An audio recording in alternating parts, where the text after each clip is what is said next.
Assalamualaikum warahmatullahi wabarakatuh. Kami dari kelompok 8 akan menjelaskan tentang penulisan karya ilmiah. Kami beranggotakan saya sendiri, Aulia Rahmi, yang kedua Avicenna, dan yang terakhir yaitu Firma Putri.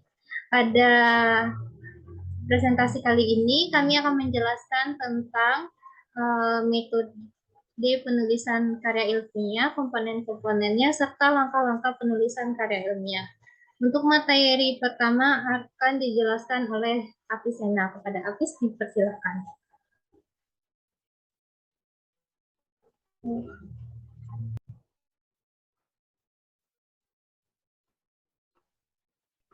Baik, terima kasih moderator. Untuk materi yang pertama akan saya jelaskan sendiri, yaitu pengertian. Karya tulis ilmiah adalah kegiatan tulis-menulis yang didasarkan pada teori dan metodologi yang jelas. Komponen karya ilmiah bervariasi sesuai dengan jenis, namun umumnya mengandung 1. Pendahuluan, 2. Bagian inti, 3. Penutup, 4. Daftar pustaka. Karya tulis ilmiah yang dimuat dalam jurnal mempersyaratkan dannya abstrak. Lanjut.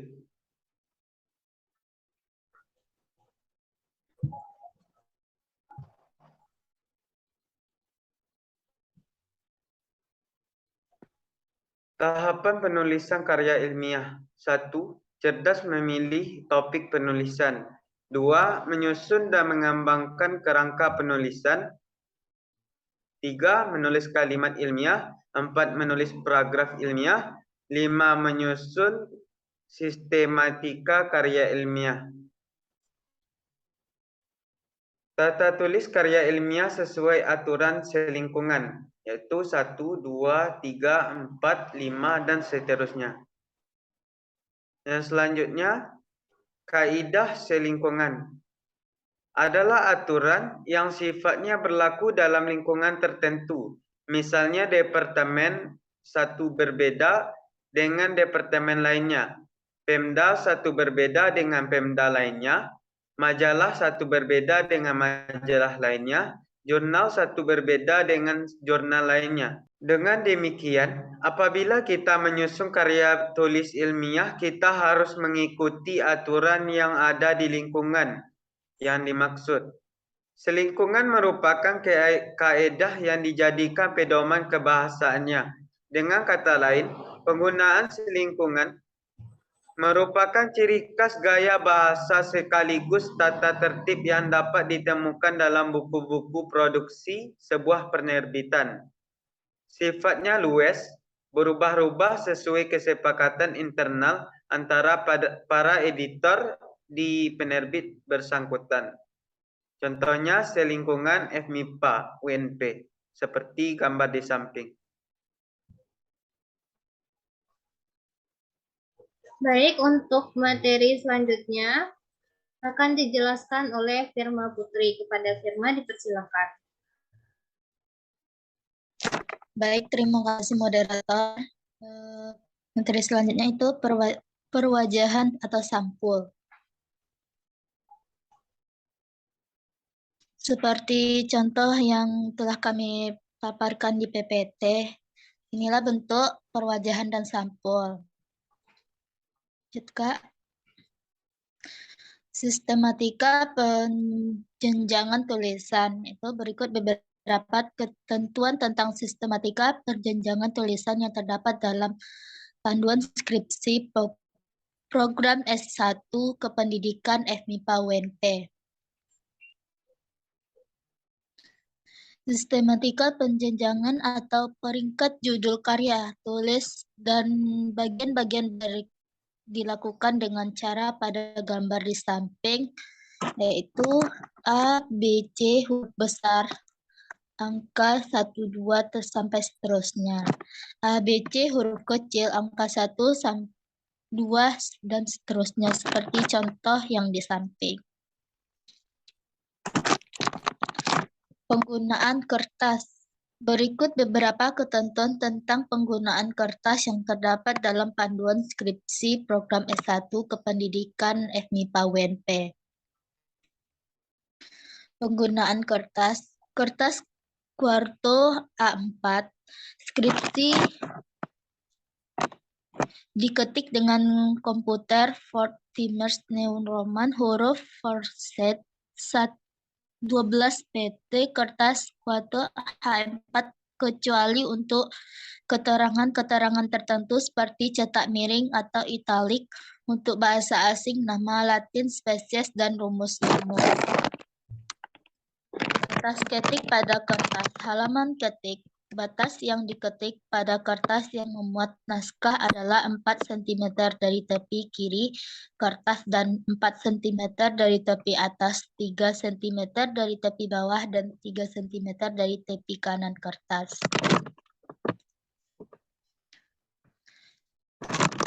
Pengetikan. Berikut beberapa ketentuan tata cara pengetikan dan yang terdapat dalam panduan skripsi program S1 Kependidikan FMIPA UNP.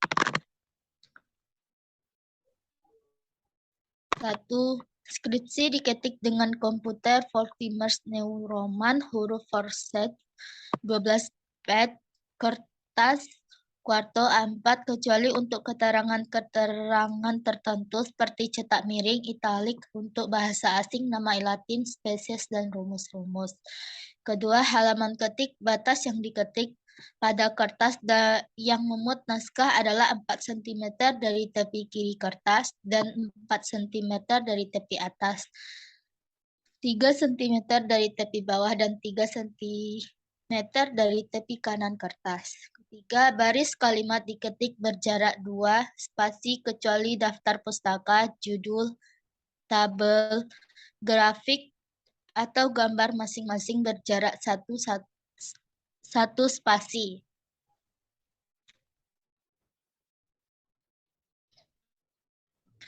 Kalimat pertama dari judul bab dan subbab diketik berjarak 2 spasi.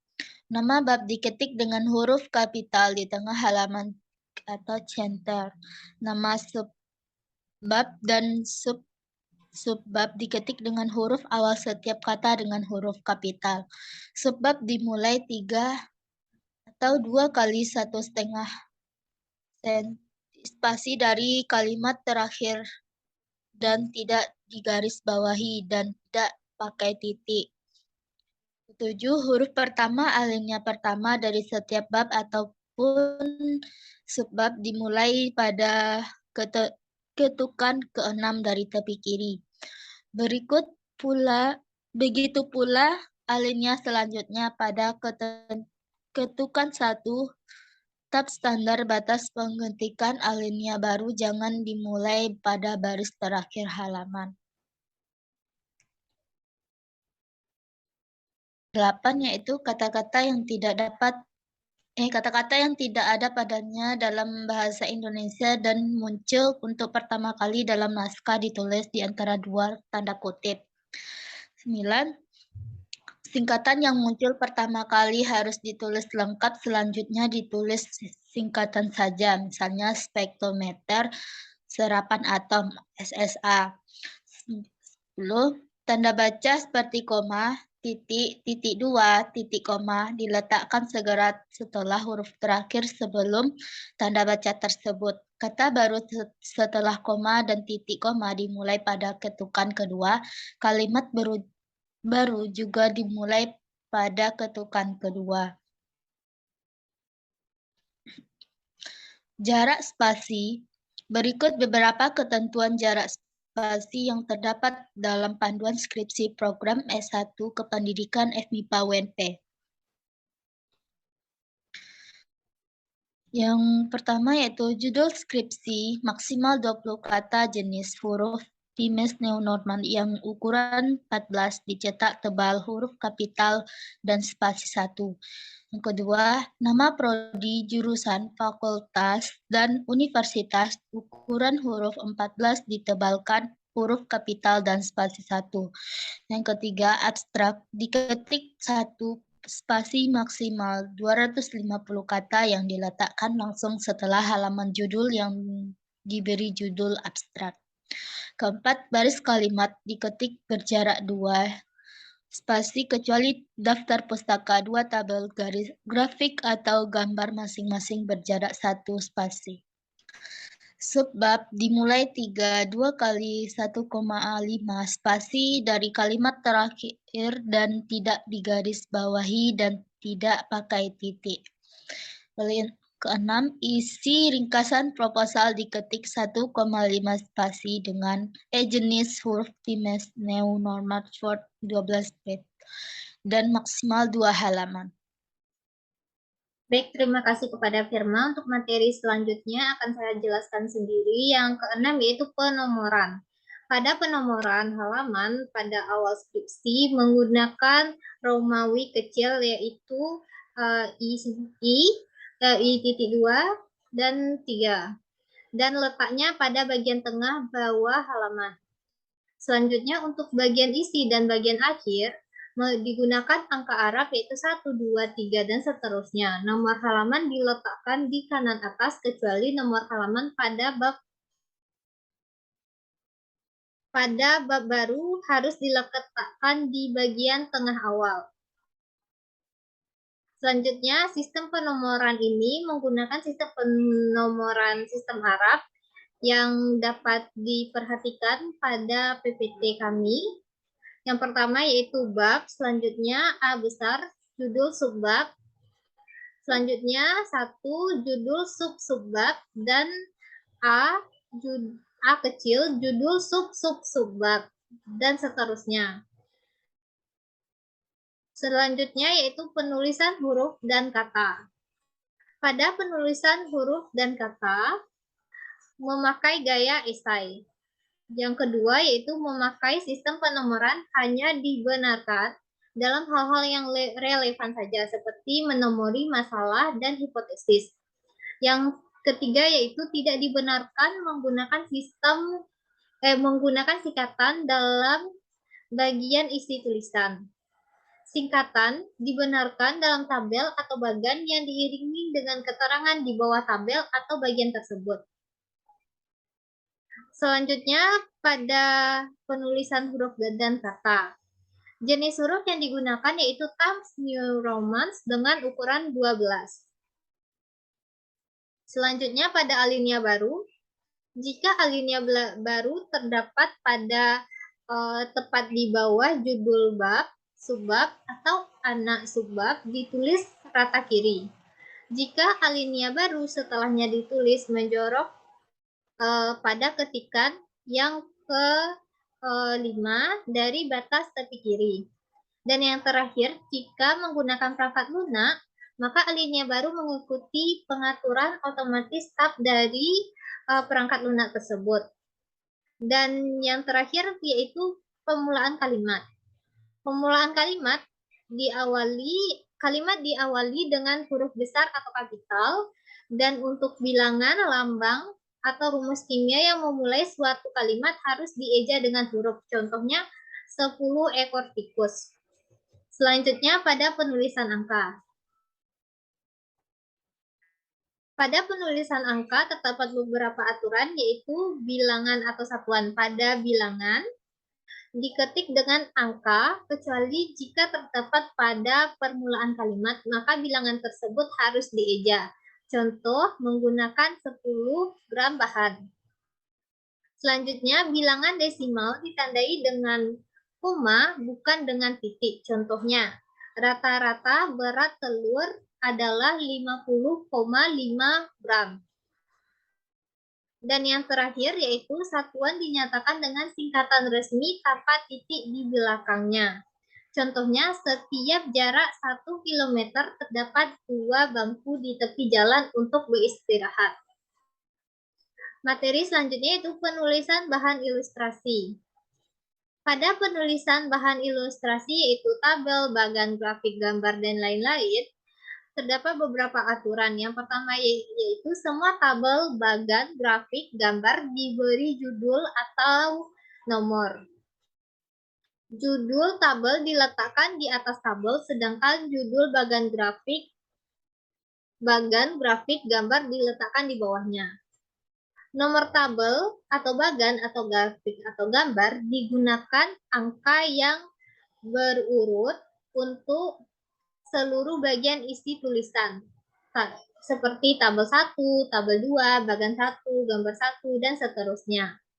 Dan yang terakhir, jika suatu tabel dikutip, jelaskan sumber dengan memberi nama akhir pengarang, tahun, dan halaman sumber yang dituliskan di bawah tabel.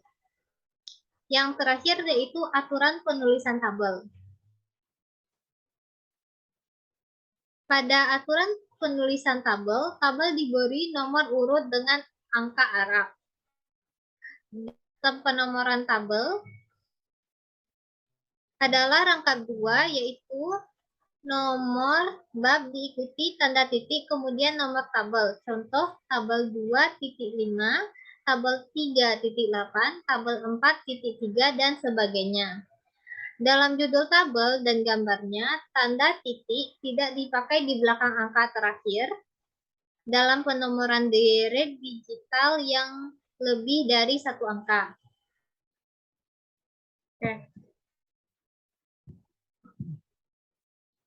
Sekian materi dari kami, terlebih dan terkurang kami mohon maaf. Assalamualaikum warahmatullahi wabarakatuh.